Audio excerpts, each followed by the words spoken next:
हिमाचल प्रदेश के चंबा जिले में मौसम ने करवट बदली है। बीते कुछ दिनों से रुक रुक कर बारिश का दौर जारी है। जहां एक और आम जनजीवन पर इसका असर देखा जा रहा है, वहीं किसानों के चेहरों पर राहत की मुस्कान लौट आई है। विशेष रूप से मक्की की फसल के लिए ये बारिश किसी वरदान से कम नहीं है। लंबे समय से सूखे जैसी स्थिति के कारण किसानों की चिंता बढ़ती जा रही थी, लेकिन समय पर हुई इस बारिश से खेतों में नमी लौट आई है और फसल को संजीवनी मिली है। मैं हूं HIV वायरस, नाम तो सुना ही होगा।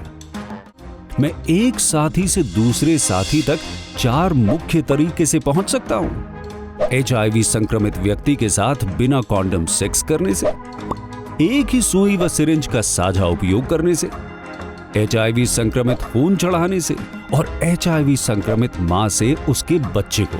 मेरे बारे में जानने के लिए 1097 पर कॉल करके सवाल किया गया। हिमाचल प्रदेश राज्य एड्स नियंत्रण समिति द्वारा जनहित में जारी। कृषि विशेषज्ञों का मानना है कि यदि बारिश का ये क्रम संतुलित ढंग से जारी रहा तो मक्की समेत अन्य खरीफ फसलों की पैदावार में अच्छा इजाफा देखने को मिल सकता है। फिलहाल किसान मौसम के इस बदलाव को सकारात्मक रूप में ले रहे हैं और फसल की देखरेख में जुट गए हैं। दैनिक सवेरा के लिए चंबा से मोहम्मद आशिक की रिपोर्ट।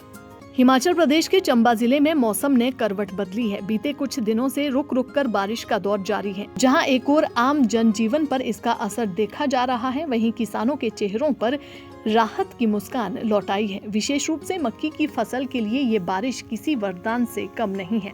लंबे समय से सूखे जैसी स्थिति के कारण किसानों की चिंता बढ़ती जा रही थी, लेकिन समय पर हुई इस बारिश से खेतों में नमी लौट आई है और फसल को संजीवनी मिली है। कृषि विशेषज्ञों का मानना है कि यदि बारिश का ये क्रम संतुलित ढंग से जारी रहा तो मक्की समेत अन्य खरीफ फसलों की पैदावार में अच्छा इजाफा देखने को मिल सकता है।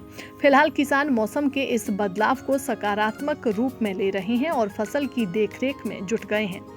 दैनिक सवेरा के लिए चंबा से मोहम्मद आशिक की रिपोर्ट। हिमाचल प्रदेश के चंबा जिले में मौसम ने करवट बदली है। बीते कुछ दिनों से रुक रुक कर बारिश का दौर जारी है। जहां एक और आम जनजीवन पर इसका असर देखा जा रहा है, वहीं किसानों के चेहरों पर राहत की मुस्कान लौट आई है। विशेष रूप से मक्की की फसल के लिए ये बारिश किसी वरदान से कम नहीं है। लंबे समय से सूखे जैसी स्थिति के कारण किसानों की चिंता बढ़ती जा रही थी, लेकिन समय पर हुई इस बारिश से खेतों में नमी लौट आई है और फसल को संजीवनी मिली है। कृषि विशेषज्ञों का मानना है कि यदि बारिश का ये क्रम संतुलित ढंग से जारी रहा तो मक्की समेत अन्य खरीफ फसलों की पैदावार में अच्छा इजाफा देखने को मिल सकता है। फिलहाल किसान मौसम के इस बदलाव को सकारात्मक रूप में ले रहे हैं और फसल की देखरेख में जुट गए हैं। दैनिक सवेरा के लिए चंबा से मोहम्मद आशिक की रिपोर्ट। हिमाचल प्रदेश के चंबा जिले में मौसम ने करवट बदली है। बीते कुछ दिनों से रुक रुक कर बारिश का दौर जारी है। जहां एक और आम जनजीवन पर इसका असर देखा जा रहा है, वहीं किसानों के चेहरों पर राहत की मुस्कान लौट आई है। विशेष रूप से मक्की की फसल के लिए ये बारिश किसी वरदान से कम नहीं है। लंबे समय से सूखे जैसी स्थिति के कारण किसानों की चिंता बढ़ती जा रही थी, लेकिन समय पर हुई इस बारिश से खेतों में नमी लौट आई है और फसल को संजीवनी मिली है। कृषि विशेषज्ञों का मानना है कि यदि बारिश का ये क्रम संतुलित ढंग से जारी रहा तो मक्की समेत अन्य खरीफ फसलों की पैदावार में अच्छा इजाफा देखने को मिल सकता है। फिलहाल किसान मौसम के इस बदलाव को सकारात्मक रूप में ले रहे हैं और फसल की देखरेख में जुट गए हैं। दैनिक सवेरा के लिए चंबा से मोहम्मद आशिक की रिपोर्ट।